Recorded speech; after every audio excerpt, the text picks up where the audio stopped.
Malísimo, no sirve.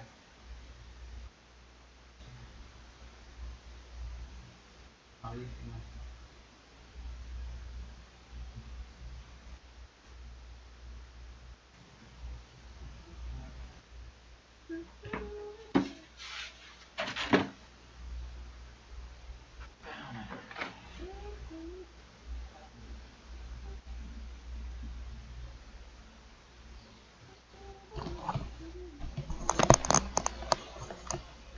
Bueno, yo estoy haciendo una prueba, pero aparentemente la internet mía no es lo suficientemente...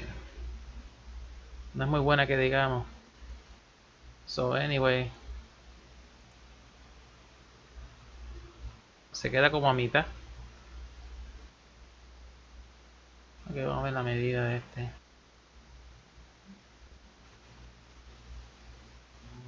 Si creen que está muy lento, pueden quitar este video. Yo solamente estoy haciendo una prueba. I'm just making a test.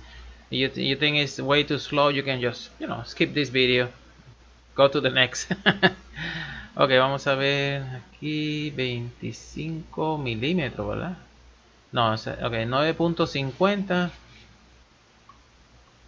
Es que estoy grabándome a mí mismo. No está bregando bien. Está muy lento.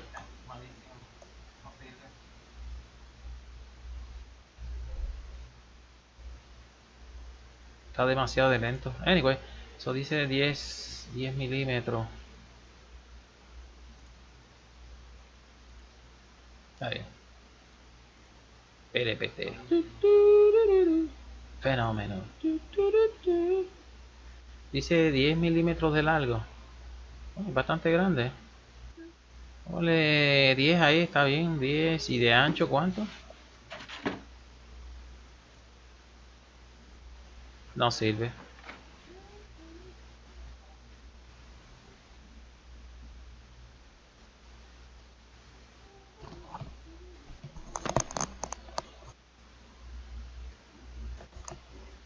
Bueno, yo estoy haciendo una prueba, pero aparentemente la internet mía no es lo suficientemente... No es muy buena que digamos. So, anyway.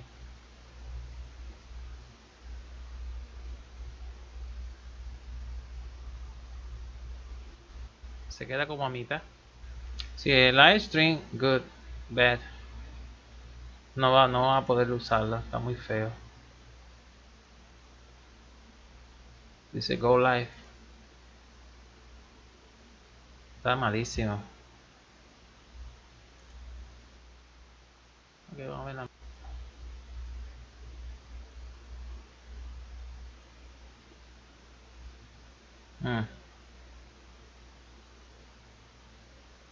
medida de este.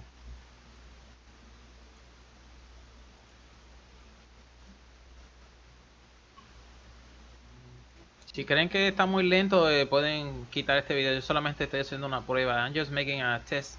You think it's way too slow, you can just, skip this video. Go to the next. Ok, vamos a ver aquí 25 milímetros, ¿verdad? No, ok, 9.50. Es que estoy grabándome a mí mismo. No está bregando bien. Está muy lento.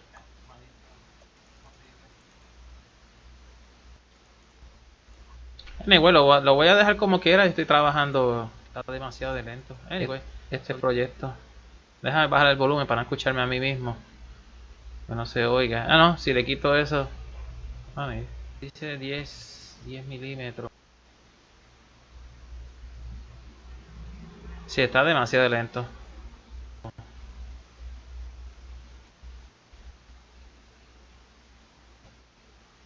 Lo está grabando, pero wow, demasiado de lento. Pero anyway. Fenómeno.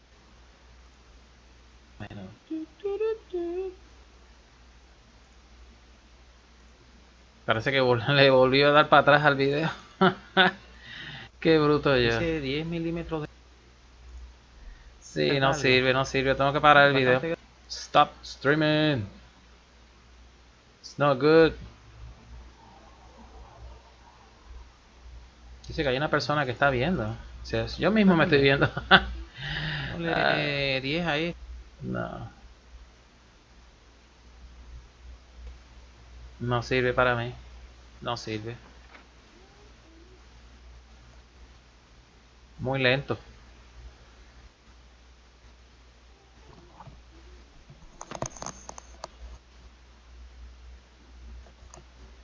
Bueno, yo estoy haciendo una prueba, pero aparentemente... No sirve.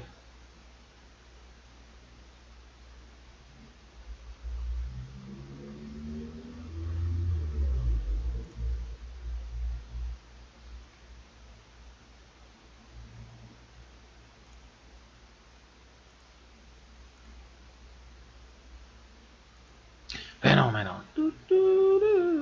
Fenómeno. Fenómeno.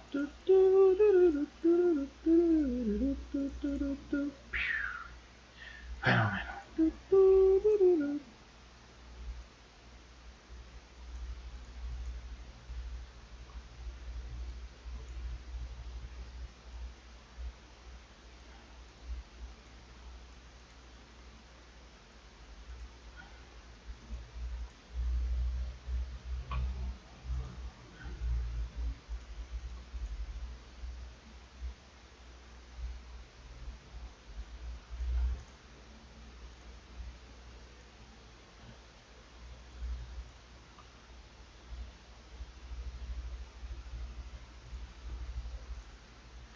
Fenómeno.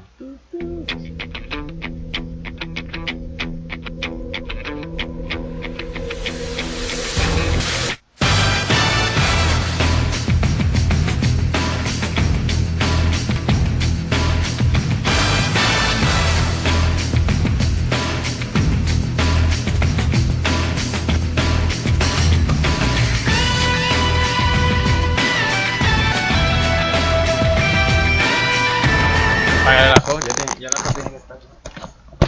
Fenómeno. Fenómeno.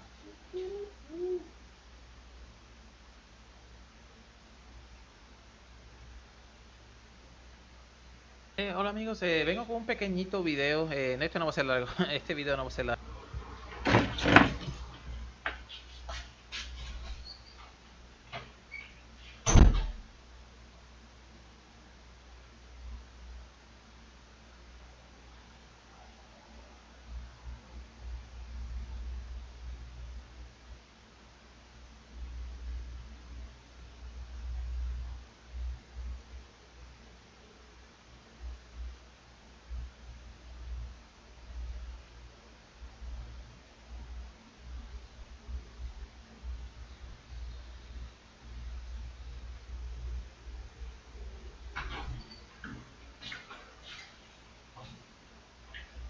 Le pone dulce.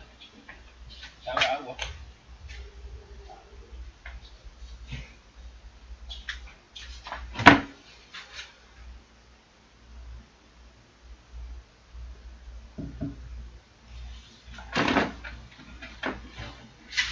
Agua metal. Pero, no vale mucha parte.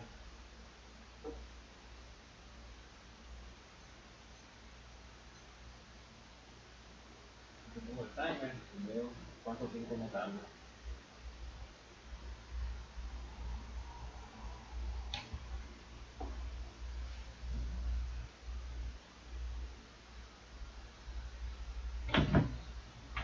Cabra.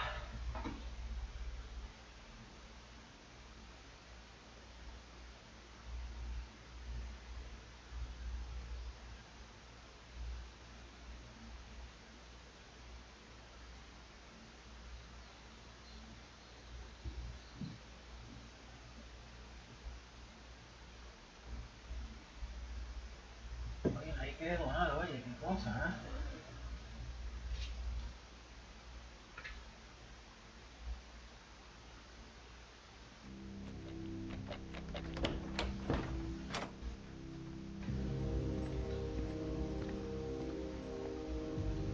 Almost a year after the Second World War had ended, Stalin's intelligence services embarked on a massive and secret investigation. Codenamed Operation Myth, it was subtitled An Investigation into the Disappearance of Adolf Hitler.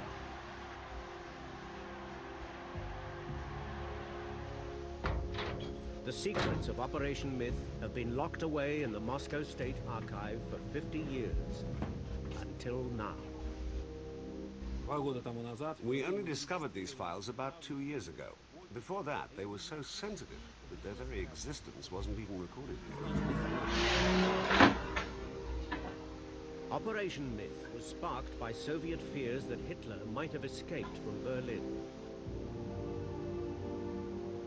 It began with repeated and brutal interrogations of captured survivors from the Berlin bunker, and culminated in a forensic whodunit that led to the discovery of Hitler's skull.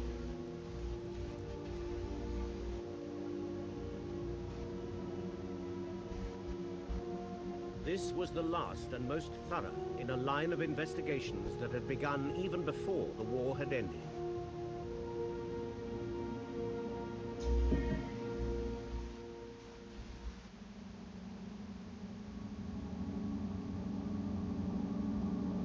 In 1938, Hitler had said, "Give me 10 years, and you'll not recognize Germany again." His timing was only slightly out. This was Berlin in May 1945, torn apart by weeks of bombardment from Allied aircraft and Soviet artillery.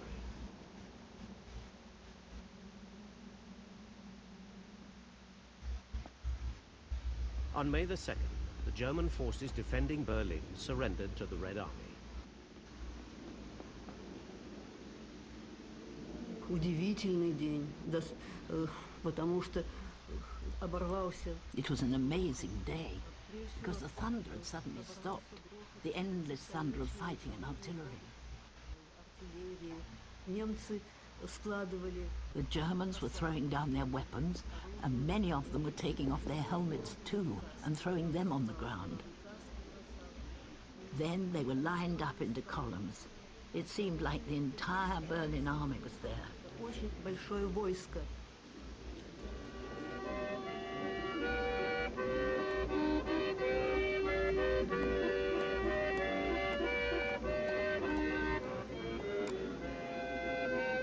But even capturing Berlin was not enough for Stalin.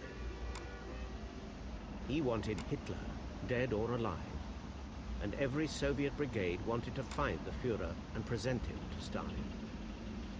The reconnaissance unit of the 3rd Shock Army had scoured the streets, questioning anyone who might have information on Hitler's whereabouts. Even before the city fell, it had pinpointed his hiding place. Девушка перешла линию фронта. We'd found a young woman who was trying to get across the front line. Она сопровождала. She told us that she was a nurse and that she had taken some wounded people to the Reich Chancellery. В райканцелярии. And when she got there, she'd heard from other medical staff and some soldiers that Hitler was there in his bunker. Находится там, в бункере. The entrance to the bunker complex stood here, in the center of Berlin.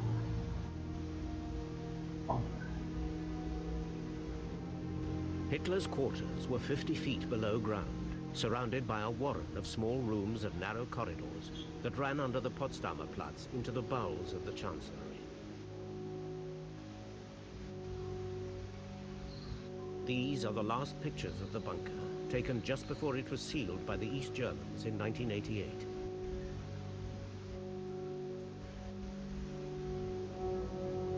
The murals by Hitler's SS bodyguards would have been amongst the first sights to greet the Russians who entered here on May the 2nd, 1945.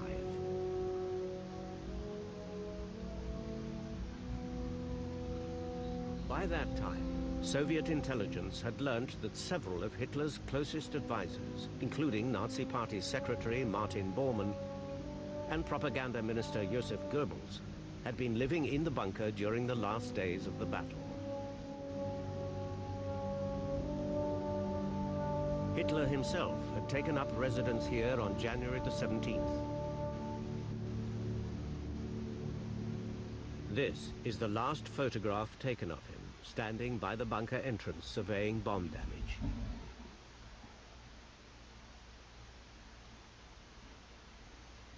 When, on May the 2nd, the first Soviet troops reached the Reich Chancellery, they found Hitler's world in ruin.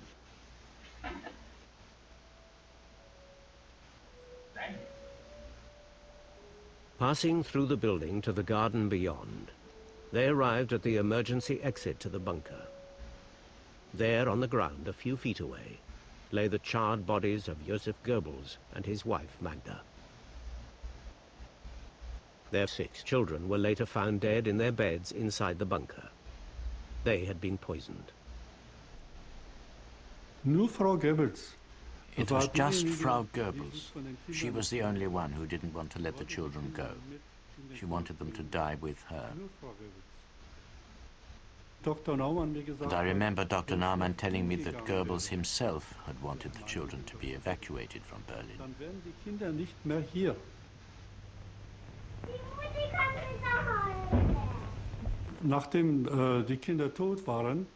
After the children were dead, Frau Goebbels crying. She sat at the table in the room next to me and started playing a game of cards, a game of pillows.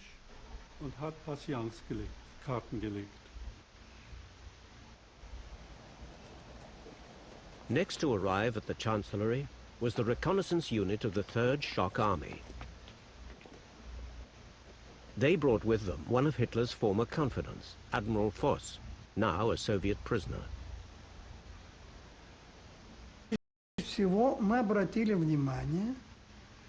The thing we saw there was a large, dried-up fountain made of concrete.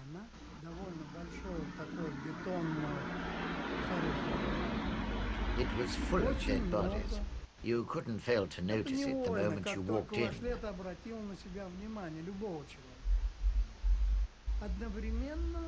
Voss went over to look in it and called out, "Wait a minute, this is what you're looking for. Here he is. That's Hitler." Then he studied the body for a time, and finally he said, "No, I was wrong. It's not Hitler." But the press was told that Hitler had been found, causing embarrassment and anger in Moscow. There was one other detail. Maybe I'm wrong, but the body had no shoes on, only socks, and they were darned. Tell me, would Hitler wear darned socks? Surely not. The following day, the Smersh counterintelligence unit joined the hunt for Hitler in the Chancellery. Like those before them, they made their way to the bunker exit. One of the soldiers noticed that about 3 meters from the bunker doorway, some earth had been disturbed. So they started digging and found 2 badly charred bodies. But they decided it wasn't Hitler, so they simply buried them again.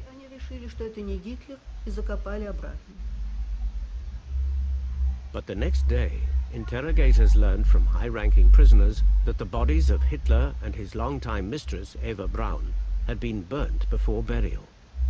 So the 2 charred corpses were exhumed again. Такая масса сгоревшего тела, но с элементами все-таки человеческой.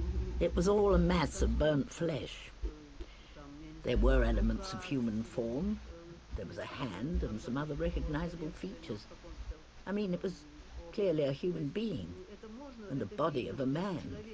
горевший. But I had no wish to examine it in any detail, and the face was unrecognizable. Подробности, подробно So, разглядывать. maybe it was Hitler. So what? Вот это Гитлер, ну Гитлер. But the Smersh unit was worried that another brigade would take the bodies and steal the credit. So the two corpses were bundled into ammunition crates and spirited away. The corpses from the bunker garden were brought to this clinic in Buch, on the outskirts of Berlin.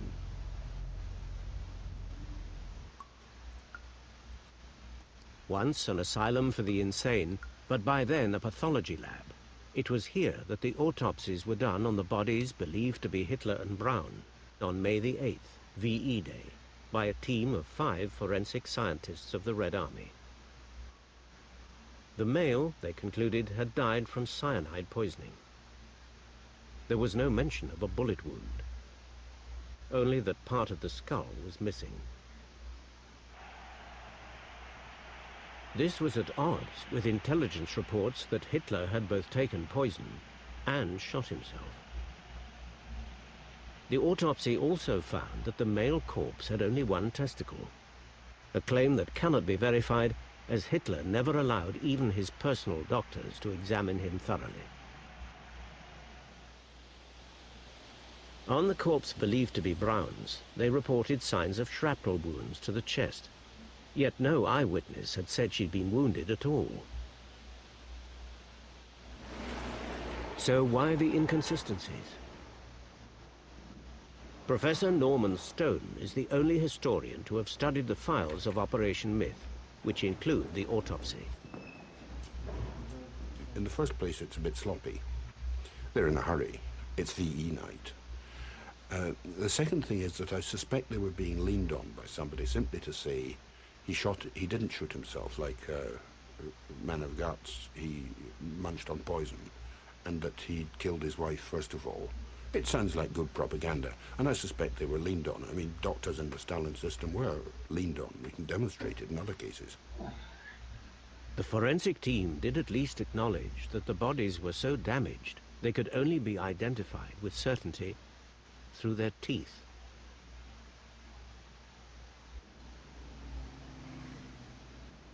Smersh officers now scoured Berlin for Hitler's dentists. It was no easy task in a city in chaos from which half the population was trying to escape. But they did find Käthe Häusermann, a dental assistant who had worked on the bridges for Hitler's teeth. She was ordered to make a drawing of his dental works from memory. Her sketch hola amigo, almost vuelvo otra. exactly matched the teeth from the charred body in the bunker garden. Smersh was convinced and planned a major presentation to Stalin.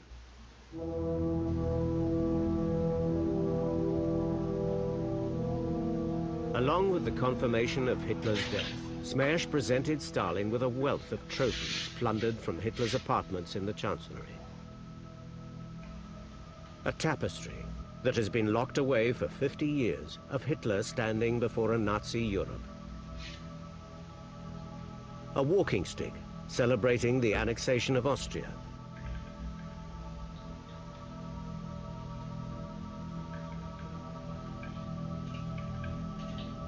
And even a sketchbook of Hitler's simple drawings, dating from 1910 to 1921. This, too, has never been put on public display.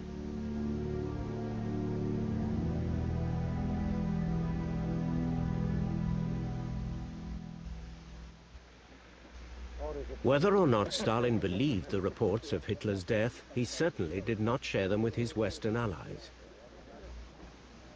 At the Potsdam Conference in July, he told President Truman that Hitler had not been found and was assumed to be in hiding in the West. For many years, it has been claimed that Stalin was orchestrating a deliberate disinformation campaign. I suspect myself that the reason is much more simple, that they knew that the autopsy they'd made was not altogether right, and that if they had to deliver this bag of bones to the Allies, then there would be a certain amount of discredit to the Soviet Union out of it. I think that's much more likely. After Potsdam, it was the Allies' turn to be embarrassed.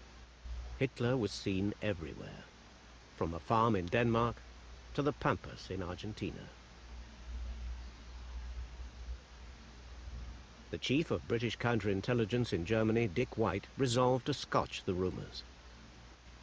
He had actually been told by the Russians in Berlin about Hitler's death, so he was astonished when, sometime later, they went into reverse and even accused the British, how seriously I don't know, but actually accused the British of keeping Hitler alive in the British zone for future use against them. And this was an astonishing volte-face, and Dick White told me that he had decided to settle the matter, that one couldn't go on like this. He told me this in September, 4 months after it had all been apparently clear. And he said he was going to have an inquiry, and he asked if I would undertake it.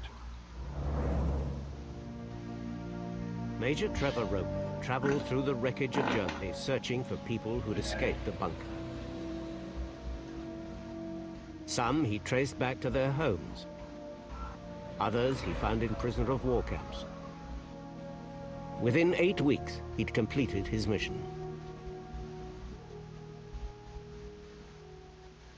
His report chronicled the last 10 days in the Berlin bunker, and he had no doubts what had happened to Hitler. I reported that he was dead, that his body had been partially at least burned, that it had been buried probably in a shell hole in the garden of the Chancery, and it, as far as I knew, had not been, at that time, had not been dug up. But it had been buried, he was dead, and there was no question of his having escaped. But in Moscow, they were now doubting their own intelligence reports. It wasn't just the autopsy that raised suspicion. The interrogations, too, were discovered to have been less than thorough. There were some very remarkable conflicting statements. Some people said that he'd killed himself on the 29th, other people said it'd been on the 30th. There was an extraordinary story that somebody had shot the corpse. People looked at the burning of the bodies from different angles and pronounced that it had happened in different places in the Reichskanzlei garden, this sort of thing. So there were all sorts of weak spots in the original investigation. Soviet nerves might have been calmed had they been able to re-examine the body. But Hitler's body never reached Moscow. After the autopsies here in Buch, Hitler's and Eva Braun's remains had been taken out of Berlin by the Smersh unit as it moved west with the Third Shock Army. And each time they stopped for the night, they hid the bodies from prying eyes by burying them, often in nearby woods.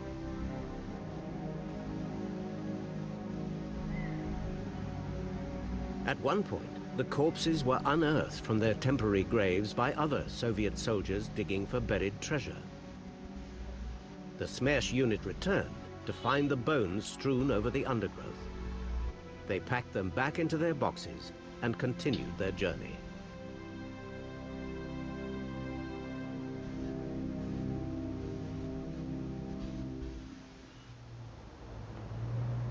The bodies were finally laid to rest here in Klausener Street in Magdeburg, behind the house at number 36, where Smersh had its East German headquarters.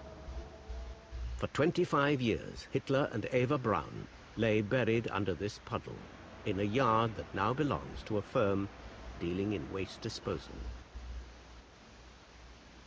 You see, to transport the bodies to Soviet Union, then it would be known that the bodies are in the Soviet Union. Then we will be then facing the demands from foreign countries, show the bodies where they are, etc., etc. So these sort of inquiries politically were not necessary for us. And then we would be attaching too much importance to what remains from the bodies. The doubts raised by the original investigation might have passed without comment, but for a power struggle within the Lubyanka, headquarters of Soviet intelligence. By late 1945, Lavrenti Beria was Stalin's deputy prime minister, but his power base was under threat. The man most likely to depose him was Viktor Abakumov, who as head of Smersh had been in charge of the investigation into Hitler's whereabouts. It's all a question of competing toads in that security system. If you can get a second investigation going, which looks perfectly regular and straightforward, and you can then demonstrate that Smersh got it wrong, then you're obviously earning a lot of brownie points. Now, if on top of that you're given the huge bonus that Hitler did actually escape from the bunker, then you can turn around to Stalin and say, look, Abakumov has got it completely and totally wrong. In February 1946, Beria ordered a new investigation into Hitler's fate. Operation Myth was underway. Its opening shot was an order for the bodies in Magdeburg to be exhumed and re-examined. But nothing happened.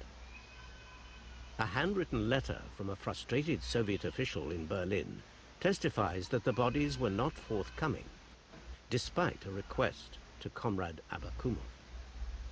I think it's simply that Abakumov had things to hide. And then, if this body does turn up and the autopsy does turn out to have been wrong, then it doesn't look good for Abakumov or for the whole Smersh organization. Without the bodies, the investigators turned instead to the eyewitnesses. Survivors from the bunker, now held in Soviet prisoner of war camps, were rounded up and brought here to Butyrska prison in Moscow.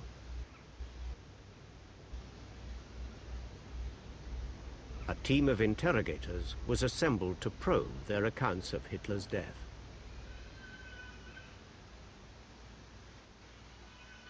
Rochos Mish had run the switchboard in the bunker. He was taken to Butyrska in February 1946. The questions were always the same, over and over, about Hitler, always about Hitler. Yes, whether he was dead, and that it wasn't Hitler who died in the bunker, but somebody else. But I can tell you again and again that it was Hitler, because I had seen him every day for 5 years. I told them it was him, the corpse was Hitler's. And they always shouted, "You're lying, you're lying."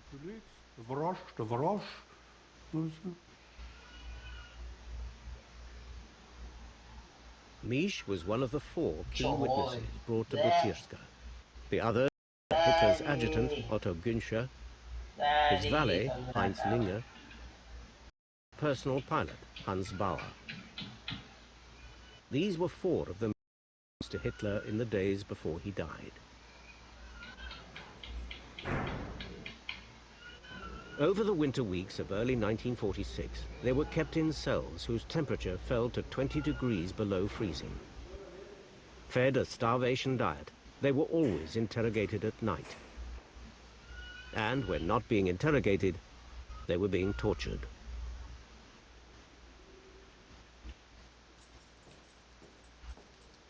During those weeks, each of the 4 main witnesses from the bunker threatened or attempted suicide.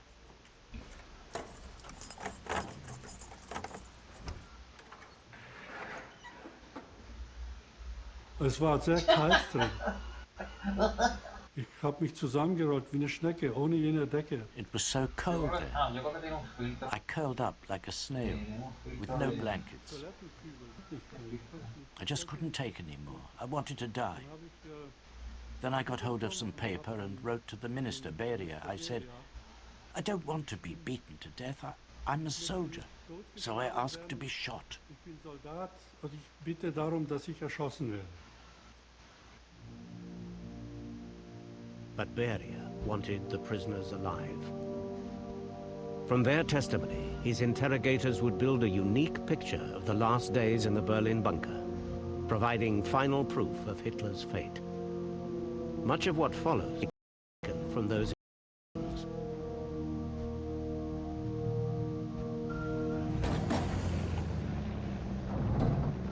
The Red Army had taken 2 years to advance the 1,200 miles from Stalingrad to the heart of Hitler's Reich.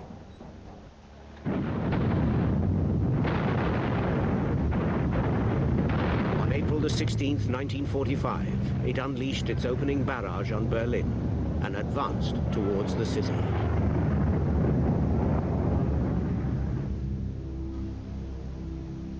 Yet in the fantasy world of the bunker, Hitler still dreamt of victory and spent hours poring over plans and models for the future Reich.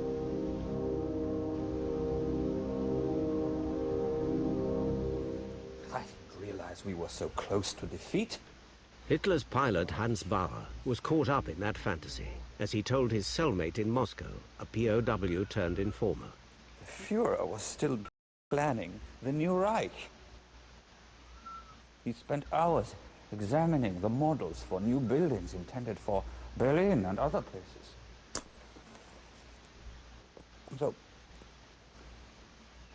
So we all believed it couldn't really be that bad. I know the report went good, but we thought if the Führer is looking at future building projects, the war couldn't be lost. Assumed he must have some secret means to win the war. A secret weapon none of us knew anything about, like the atom bomb or some death ray of incredible force.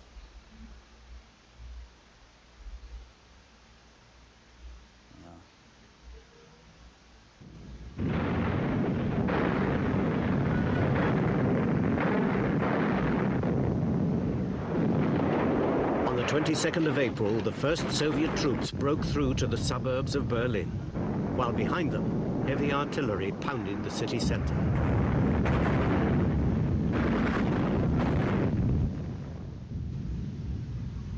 In the bunker that morning, Hitler's adjutant, Otto Günscher, was discussing the explosions that could be heard on the Potsdamer Platz above them. We were trying to calculate how far away the Soviet troops were. Hitler was there in the room. I knew there were large caliber artillery shells. I thought they were being fired from 15 miles away about. Just after that, a military position meeting was convened. General Krebs was very pessimistic. Hitler wanted several armies, including Steiner's army group and Ninth Army, to counterattack in the northwest. Krebs made it clear that such a move must fail. Hitler still ordered the counterattack and berated his generals for defeatism. But then, abruptly, he left the room. That was when, for the first time, Hitler acknowledged the military situation was hopeless. He said he would stay in Berlin, even if it meant he'd end up putting a bullet through his own head. Now, he had said that before, but this was the first time that I believed him. By now, Hitler's health was failing fast. He probably had Parkinson's disease. He also suffered from severe stomach cramps, insomnia, and fading eyesight. In the last year of his life, he was prescribed 92 different medicines. Many did more harm than good. Pervitin, an addictive amphetamine. Charcoal tablets containing strychnine. Eye drops with cocaine solution. What was Hitler's health like by that time? Describe his appearance to me. Heinz Linger knew Hitler as well as any. He was his valet. Sometime before, Hitler had developed a marked stoop. To keep up his strength, his doctor, Professor Morel, had prescribed injections of glucose and hormones of some kind. Hitler took these every other day. His right hand trembled a lot by then. That had started sometime early in 1944. Also, his right eye was badly inflamed. Had to be treated with cocaine drops. I often had to pour those drops into his eye myself. In the last days of the war, Ernst Schenk was working in the Reichschancellery Hospital.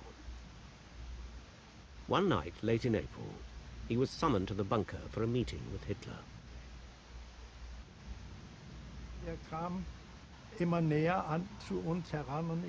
He came nearer and nearer to us. It was the first time I had seen him very close up, and I was utterly shocked. He looked lost, a very sick man. He hardly seemed human at all. I felt very sorry for him at that moment, but I knew he was a totally lost soul. Later, I always said he looked like a living corpse, a dead soul.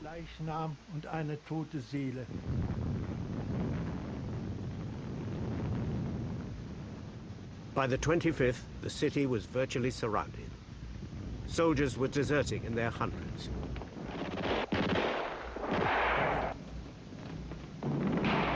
Hitler ordered all deserters shot and now accused the entire German nation of being unworthy of him.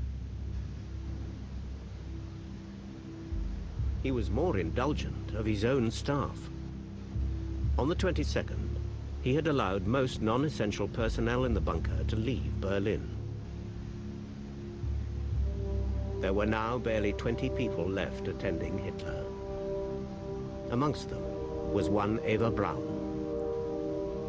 Unknown outside Hitler's closest circle, she had been his mistress since 1932. On her arrival in the bunker, she was dubbed the Angel of Death.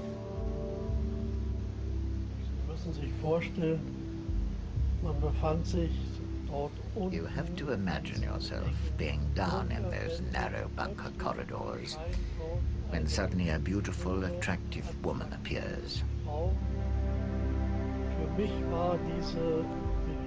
For me, that encounter with Eva Braun came as a total shock. Im Laufe eines Gesprächs hatte ich diesen Eindruck durchaus gewonnen, denn sie äußerte During my mir conversation with her, from the way she talked to me about how some of Hitler's advisors, like Göring and Speer, had abandoned him, I got the strongest impression that it was absolutely her wish to be there with Hitler at this time. überhaupt ihr Wunsch war, in dieser Lage bei Hitler zu sein. Und sie sagte mir auch ganz Then she said to me quite unverzüglich, openly, I have come to Berlin to die at Hitler's side. gekommen, an der Seite von Hitler zu sterben. For those still left in the bunker, there was little to do now but wait for Hitler and Braun to act out the last scenes of their personal drama. Das war alles, wie soll ich denn sagen, wie in einem Betonsarg, das man mit dem Leben abgeschlossen It was like being in a concrete coffin, as if all life had ended. We didn't know whether it was day or night. We knew that Hitler wasn't going to leave the bunker again, and that the Russians were very near the Reichschancellery, and that this was the end. I remember the last time I came into the bunker and closed those steel doors. They were like sluice gates. As I pushed on the handle, I thought, now I'm going to die. I'll never leave the bunker again. On the night of the 28th of April, Hitler married Eva Braun. Some claim he did so to repay her years of loyalty. Others, that he simply wanted to avoid besmirching his posthumous reputation by dying in a suicide pact with his mistress. Whatever lay behind it, the wedding was a subdued affair. He was wearing a wrinkled military jacket that he'd been laying in on his bed during the day. There was a gold party badge pinned to the jacket, an Iron Cross, first class, and a badge for being wounded in the First World War. Miss Braun looked pale and tired. She was wearing a dark blue silk dress with a grey fur stole around her shoulders. Goebbels and Bormann were waiting for them in the room. Then they closed the door. The whole ceremony lasted no more than 10 minutes.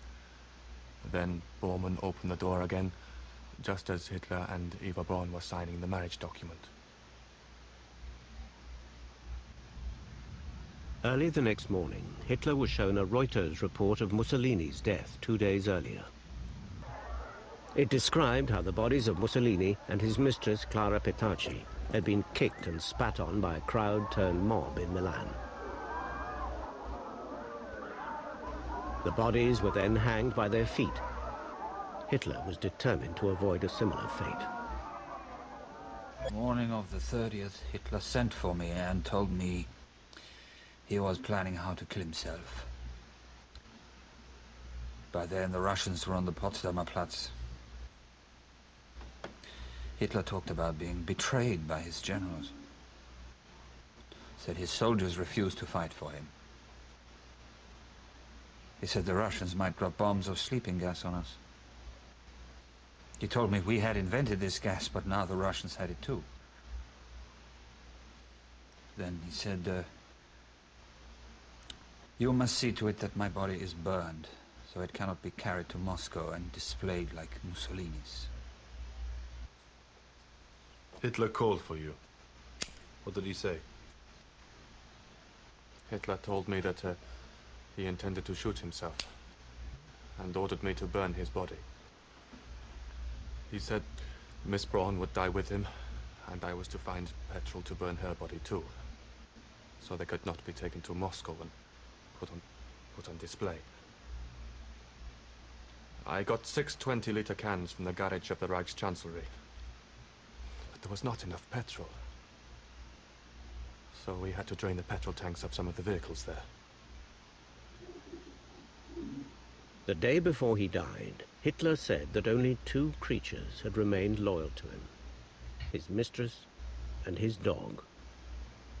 But it did neither of them any good. He ordered that Blondie, his pet Alsatian, be used as guinea pig for testing the cyanide capsules prepared for himself and Eva Braun.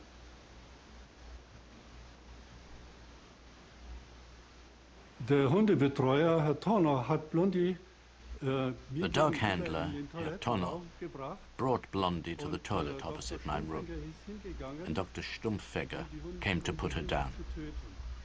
I went over and watched, out of morbid curiosity. Dr. Stumpfegger opened the dog's mouth, put something inside, and then pressed the jaws closed, and then Blondie keeled over.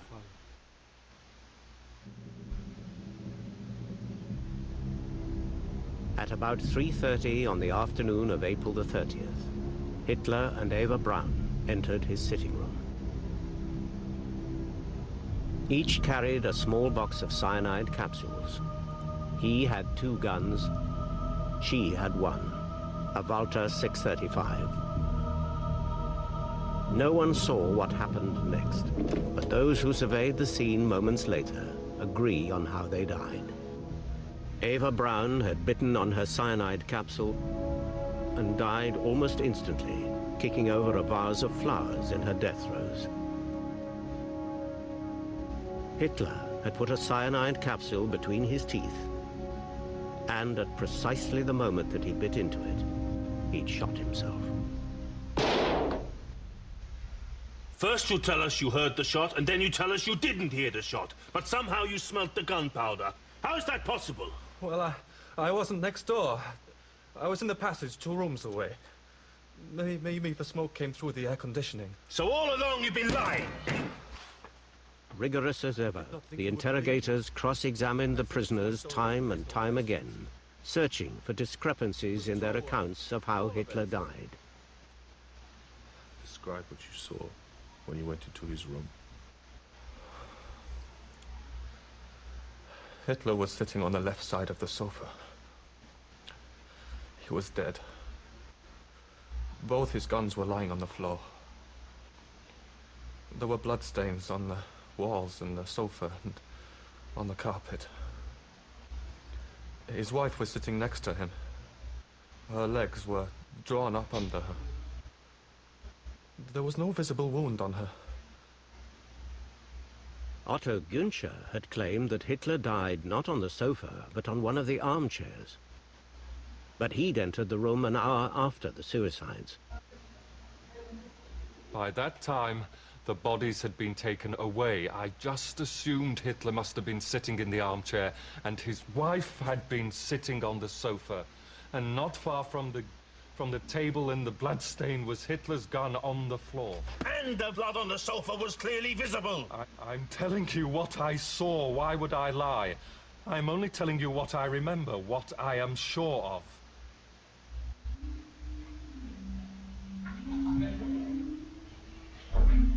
Faced with unshakable eyewitness evidence that Hitler had indeed died in the bunker, the investigators turned to the manner of his death, hoping to prove, as this Soviet film claimed, first, that he had forced Eva Braun to die with him,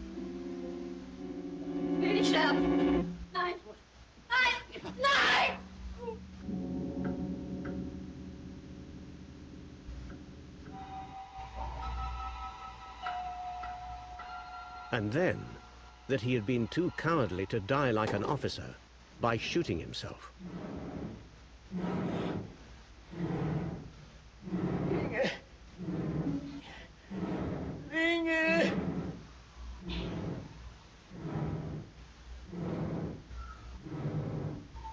They wanted to show it was his valet, Heinz Linger, who shot him after he had died from cyanide poisoning.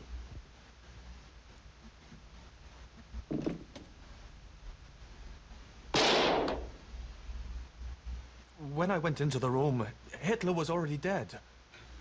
There was a bloodstain on his right temple. It was clearly visible. That must have been where the bullet went in. You're lying! All of the testimony shows he was shot through the mouth. He couldn't have done that at the same time as taking poison. I did not shoot him. I told you what I saw. There was a mark, a bloodstain. It was there.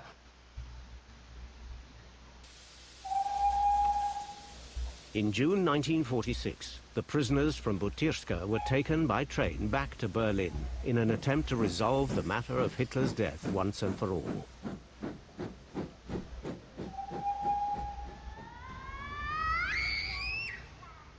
They were brought here. This was the bunker garden where Hitler's body had been burned. Rochus Misch was one of the prisoners brought back to Berlin. His testimony today is the same as he told his interrogators then.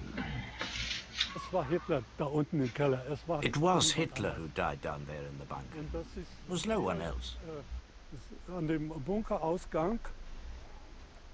And it was here, at the exit from the bunker. The exit was here, and there was a bomb crater beside it. The bodies of Hitler and Eva Braun were placed here. They were wrapped in blankets, and petrol was poured over them. That happened right here, on this very spot. That's how Hitler was burned. About an hour later, the charred remains of Hitler and Braun were buried at the spot where they had been burned.